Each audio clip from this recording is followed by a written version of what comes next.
نحمده ونصلي على رسوله الكريم اما بعد۔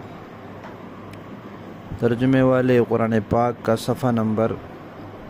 1028واں پارہ سورہ ممتحنہ، پہلا رکوع، آیت نمبر 4 تا 6۔ اعوذ باللہ من الشیطان الرجیم، بسم اللہ الرحمن الرحیم۔ قد كانت لكم أسوة حسنة في إبراهيم والذين معه إذ قالوا لقومهم إنا براء منكم ومما تعبدون من دون الله كفرنا بكم وبدا بيننا وبينكم العداوة والبغضاء أبدا حتى تؤمنوا بالله وحده إلا قول إبراهيم لأبيه لأستغفرن لك وما أملك لك من الله من شيء ربنا عليك توكلنا وإليك أنبنا وإليك المصير ربنا لا تجعلنا فتنة للذين كفروا واغفر لنا ربنا إنك أنت العزيز الحكيم۔ لقد كان لكم فيهم أسوة حسنة لمن كان يرجو الله واليوم الآخر ومن يتول فإن الله هو الغني الحميد۔ صدق اللہ العظیم۔ گزشتہ آیات میں حضرت حاتم بن ابی بلتع رضی اللہ تعالی عنہ کے واقعے کا ذکر تھا کہ انہوں نے مشرکین مکہ کی طرف ایک خط بھیجا تاکہ ان سے تعلقات میں بہتری آئے اور جو حضرت کے بیوی بچے وہاں تھے مشرک ان کا خیال رکھیں۔ تو اللہ تعالیٰ اب فرما رہے ہیں کہ ابراہیم علیہ السلام اور ان کے ساتھ والے جو تھے ان کے زندگی میں تمہارے لیے بہترین نمونہ ہے۔ لفظ استعمال فرمایا اسوہ حسنہ کا۔ یہ لفظ قرآن پاک میں نبی پاک صلی اللہ علیہ وسلم کے لیے بھی استعمال ہوا ہے اور حضرت ابراہیم کے لیے بھی استعمال ہوا ہے، اور اس سے مراد ان کی پوری زندگی اور پوری سیرت ہے۔ نبی پاک صلی اللہ علیہ وسلم کی جو پوری زندگی ہے جس کو سیرت النبی کہا جاتا ہے، وہ سارے کا سارا ان کا اسوہ حسنہ ہے۔ ہمارے ہاں یہ المیہ ہے کہ سیرت النبی صرف نبی پاک صلی اللہ علیہ وسلم کی ولادت کے یا کچھ معجزات کے تذکروں اور واقعات کو سمجھا جاتا ہے۔ آپ کی پوری زندگی میں اسلامی عقائد بھی شامل ہیں، عبادات بھی شامل ہیں، اور معاملات بھی شامل ہیں، معاشرت کی چیزیں بھی شامل ہیں، اخلاقیات بھی شامل ہیں۔ تو یہ سب کا سب سیرت النبی کا حصہ ہے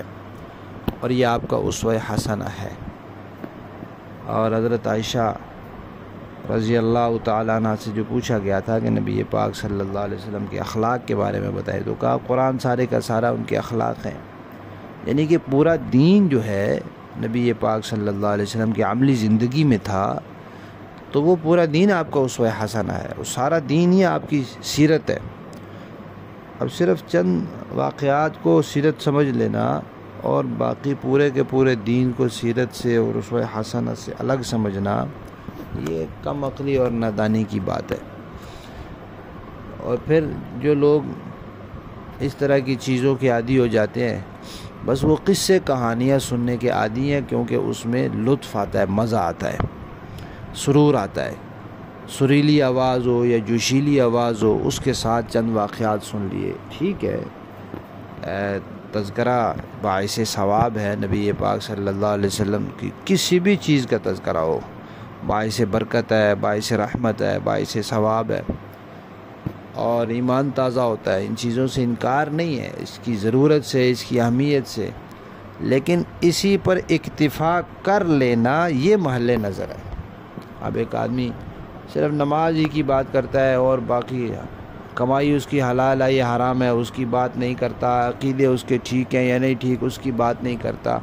تو اس کو کہا جائے گا کہ بھائی نماز ہی سارا دین نہیں ہے۔ تو اس کا یہ مطلب نہیں ہے کہ کوئی نماز کی مخالفت کی جا رہی ہے یا نعوذ باللہ اس کو نماز سے روکا جا رہا ہے، نہیں، وہ نماز پڑھے اور اچھے طریقے سے پڑھے، لیکن باقی سارے دین کو بھی اپنائے۔ تو اسی طرح یہ جو واقعات ہمارے ہاں زیادہ سیرت کے نام سے مشہور ہو جاتے ہیں، صرف معجزات اور چند واقعات، تو انہی کو صرف سیرت سمجھ لینا یہ غلطی ہے۔ آپ صلی اللہ علیہ وسلم کی پوری زندگی جس کے اوپر ہم نے عمل پیرا ہونا ہے، جو ہماری زندگی کے ایک ایک مرحلے میں، ہر مرحلے میں ہماری رہنمائی کرنے والی ہے، یہ مکمل سیرت النبی کا علم حاصل کرنا، اس کو پڑھنا، پڑھانا، سننا، لوگوں کو سنانا، اور ایسے لوگوں کی بیانات اور وعظ سننے چاہیے جو عملی زندگی کے حوالے سے بھی انسان کی رہنمائی کریں، عقائد کے حوالے سے رہنمائی کریں، معاملات کے، عبادات کے، معاشرت کے، اخلاقیات کے، صرف واقعات سنا کر جو اس سے آگے نہ بڑھے ایسے لوگوں سے بچنا چاہیے۔ اور صرف کانوں کے مزے کے لیے نہیں سننے چاہیے کہ بہت جوشیلا بیان کرتا ہے بڑا مزہ آتا ہے، بہت سریلا بیان کرتا ہے بڑا مزہ آتا ہے، تو یہ بیانات مزے کے لیے تو نہیں ہوتے، یہ تو نصیحت کے لیے ہوتے ہیں، سیکھنے کے لیے ہوتے ہیں، اور اپنے آپ کو سنوارنے کے لیے ہوتے ہیں۔ اللہ تعالی ہمیں ہدایت نصیب فرمائے۔ تو اسوہ حسنہ کا لفظ استعمال ہوا ابراہیم علیہ السلام کے لیے بھی کہ بھئی دیکھو، آپ نے جو خط لکھا مشرکین کو، مکہ کے لوگوں کو، وہ بھی تو مشرک ہے، اور ابراہیم علیہ السلام کے اپنے گھر والوں سمیت پوری برادری، پورا خاندان اور پورا علاقہ مشرکوں سے بھرا ہوا تھا۔ تو انہوں نے کیا رویہ اختیار کیا؟ تعلقات قائم کیے یا ختم کیے؟ تو ابراہیم علیہ السلام نے تو کہا کہ اے قوم والو، میں بھی تم سے بھی بری ہوں، اور جن کی تم عبادت کرتے ہو اللہ کے سوا ان سے بھی بری ہوں۔ تم نے اللہ کی توحید کا انکار کیا ہوا، ہم تمہارے عقیدوں کا انکار کرتے ہیں، تمہارے خداؤں کا انکار کرتے ہیں، اور ہمارے اور تمہارے درمیان بغض ظاہر ہو گیا ہے اور ہمیشہ کے لیے رہے گا، کبھی ختم نہیں ہوگا۔ عداوت، دشمنی، بغض کبھی ختم نہیں ہوگا جب تک تم اللہ کی توحید کو نہ مان لو۔ تو ابراہیم علیہ السلام کا طریقہ تو مشرکین کے ساتھ یہ ہے کہ بھائی ان کے عقائد سے بھی بیزاری کا اظہار، ان سے بھی، اور بغض اور عداوت کا بھی اعلان، بھائی تمہاری ہماری دشمنی ہے پکی، جب تم اللہ کی توحید کے دشمن ہو تو بس پھر ہمارے دشمن ہو۔ البتہ ایک بات ہے ابراہیم علیہ السلام کی، انہوں نے اپنے والد سے فرمایا تھا کہ میں آپ کے لیے استغفار کروں گا، تو اس کے لیے دوسری جگہ قرآن پاک میں آ گیا کہ اس وقت ان کو پتہ نہیں تھا کہ یہ ہمیشہ کے لیے پکا اللہ کا دشمن ہے۔ جب ان کے لیے ظاہر ہو گیا کہ اللہ کا دشمن ہے تو اپنے والد سے بھی بری ہو گئے، کہا بس میں اپنے والد سے بھی بری ہوں، یا اللہ آئندہ نہیں کروں گا اس کے لیے دعا، آپ کا جو دشمن چاہے میرا باپ ہی کیوں نہ ہو، میرا دشمن ہے۔ پھر ابراہیم علیہ السلام نے جب دعا کے لیے کہا تھا تو کیسے موحد تھے ابراہیم علیہ السلام، کہا کہ بھئی میں اللہ تعالیٰ سے دعا تو کروں گا، استغفار کروں گا آپ کے لیے، لیکن میں مالک نہیں ہوں کسی چیز کا، زبردستی نہیں منوا سکتا اللہ سے۔ اللہ اکبر! کون کہہ رہا ہے؟ ابراہیم علیہ السلام کہہ رہے ہیں اپنے والد کو کہ بھائی اس بھول میں نہ رہنا، میں اللہ سے زبردستی نہیں منوا سکتا، میں اللہ کا عاجز بندہ ہوں، اللہ کے سامنے کسی کی زور زبردستی نہیں چلتی، میں کسی چیز کا مالک نہیں ہوں۔ تو یہ جو لوگ کہتے ہیں نبی جو ہیں وہ مختار کل ہوتے ہیں اور ان کو یہ اختیار بھی ہوتا ہے، یہ بھی ہوتا ہے، یہ قرآن نفی کر رہا ہے ان کی۔ اختیارات سب اللہ کے قبضے قدرت میں ہیں، اور ساتھ ہی کہہ دیا ہے اللہ ہم آپ پر بھروسہ کرتے ہیں، آپ کی طرف متوجہ ہوتے ہیں، آپ کی طرف ہم نے لوٹ کر جانا ہے۔ تو ابراہیم نے بھی اللہ تعالیٰ پر ہی بھروسہ کیا، تو تمہیں بھی اللہ پر بھروسہ کرنا چاہیے تھا بجائے ان کو خط لکھنے کے۔ پھر ابراہیم علیہ السلام نے جو دعائیں کی وہ بھی ذکر فرمائی۔ انہوں نے دعا کی یا اللہ ہمیں کافروں کے لیے تخت مشق نہ بنا۔ ایک تو یہ کہ کافروں کو ہمارے اوپر ایسا قابو نہ دے کہ ہمارے اوپر ظلم و ستم کرتے رہیں۔ تخت مشق ہوتا ہے نا، وہ انسان کوئی چیز رکھتا ہے نشانہ بازی کے لیے، پھر اس کو نشانے مارتا ہے، تو وہ تختہ ہوتا ہے تو اس کو نشانہ لگایا جاتا ہے، تو اس کو کہتے ہیں تخت مشق۔ اس کو مارتا ہے، ایک مارتا ہے، تیر مارتا ہے، بھئی لگ رہا ہے نہیں لگ رہا، جوں لگتے ہیں مارتا رہتا ہے، اسی کے اوپر نشانہ اپنا پختہ کرتا رہتا ہے۔ تو اس طرح نہ کر کے کافر جو ہے وہ ہمیں مارتے رہیں اور ہمارے اوپر ظلم و ستم کرتے رہیں، تخت مشق نہ بنا۔ اور دوسرا یہ کہ ہمیں ایسی حالت میں نہ رکھ کافر ہمارے اوپر ہنستے رہیں اور مذاق اڑاتے رہیں، یعنی اچھی حالت میں رکھ۔ یہ دعا کی اور یہ اللہ ہماری بخشش فرما۔ آخر میں اللہ تعالیٰ پھر فرما رہے ہیں، یعنی جو آج کا سبق ہے اس کے شروع میں بھی فرمایا کہ ابراہیم علیہ السلام اور ان کے ساتھیوں میں تمہارے لیے اسوہ حسنہ ہے، بہترین نمونہ ہے، اور آخری آیت میں بھی فرما دیا کہ تمہارے لیے ابراہیم علیہ السلام کی زندگی میں اور ان کے ساتھیوں میں بہترین نمونہ ہے، لیکن ہے کس کے لیے؟ کہا اس کے لیے جو اللہ اور آخرت کے دن پر ایمان رکھتا ہے، آخرت کے دن کی امید رکھتا ہے، اللہ سے ملاقات کی امید رکھتا ہے۔ لیکن اگر کوئی امید نہیں رکھتا، منہ موڑتا ہے، تو اللہ کا کیا نقصان کرتا ہے؟ اللہ کا تو کوئی نقصان نہیں ہے، خود اپنا آپ کا نقصان کرتا ہے۔ وہ اللہ سے منہ موڑ کر، اگر اللہ کے دشمنوں سے دوستیاں لگا کر اپنا نقصان کرتا ہے، اللہ کا کوئی نقصان نہیں کرتا۔ اللہ تو بے نیاز ہے، اللہ تو خوبیوں والے ہیں۔ ایک غلط فہمی اس طرح کی آیات میں یہ پیدا کی جاتی ہے کہ دیکھیں صرف اللہ کا اور آخرت کے دن کا تذکرہ ہے، تو معلوم ہوا کہ کوئی آدمی اللہ پر ایمان رکھے اور آخرت پر تو قیامت کے دن اس کی بخشش ہو جائے گی۔ یہ غلط ہے۔ قرآن پاک میں کوئی تقریباً 33 جگہ یہ عنوان آیا ہے، لیکن جن لوگوں نے رسالت کو نہیں مانا، قرآن نے ان کو بھی کافر کہا ہے، اہل کتاب کو بھی کافر کہا ہے، حالانکہ اللہ کو بھی مانتے تھے، قیامت کو بھی مانتے تھے، اور یہ بھی کہا ہے کہ جو آخری نبی پر ایمان نہیں لائے گا، جو اسلام کو نہیں مانے گا، جو قرآن کو نہیں مانے گا، تو قرآن کی ایک آیت کو لے کر باقی ساری آیتوں کو چھوڑا نہیں جا سکتا، ساروں کو سامنے رکھ کر مفہوم بیان ہوگا۔ تو وہ آیتیں بھی سامنے رکھیں، یہ بھی سامنے رکھیں، تو پتہ چل جائے گا کہ یہ قرآن پاک کا ایک اسلوب ہے، ایک محاورہ ہے کہ پورا سلسلہ عقائد اس کا درست ہو، جس کی ابتدا اللہ تعالیٰ کی ذات کے بارے میں عقائد سے ہوتی ہے اور انتہا قیامت کے بارے میں عقائد پر ہوتی ہے۔ اس میں رسول بھی شامل ہیں، اس میں فرشتے بھی شامل ہیں، آسمانی ساری کتابیں بھی شامل ہیں۔ یہ بات ہے۔ لفظی معنی دیکھیے، قد کانت، پکی بات ہے کہ ہے لکم تمہارے لیے اسوۃ حسنہ، بہترین نمونہ، فی ابراہیم، ابراہیم علیہ السلام کی زندگی میں، والذین، اور وہ لوگ، معہو، جو ان کے ساتھ تھے، اذ قالوا، جب کہا انہوں نے، لقومہم، اپنی قوم سے، انا، بے شک ہم، براء، بری ہیں، بے تعلق ہیں، بیزار ہیں، منکم، تم سے، ومما، اور ان سے بھی، تعبدون، جن کی عبادت کرتے ہو تم، من دون اللہ، اللہ کے سوا، کفرنا، ہم منکر ہیں، بکم، تمہارے، یعنی تمہارے عقیدوں کے، وبدا، اور ظاہر ہو گئی، بیننا، ہمارے درمیان، وبینکم، تمہارے درمیان، العداوت، دشمنی، والبغضاء، اور بغض، ابداً، ہمیشہ کے لیے، حتیٰ، یہاں تک کہ تؤمنو، تم ایمان لے آؤ، باللہ وحدہ، اکیلے اللہ پر، الا، مگر، قول ابراہیم، ابراہیم علیہ السلام کی ایک بات، لأبیہ، اپنے ابا کے لیے، کیا کہا تھا، لأستغفرن، البتہ ضرور میں مغفرت مانگوں گا، لکا، آپ کے لیے،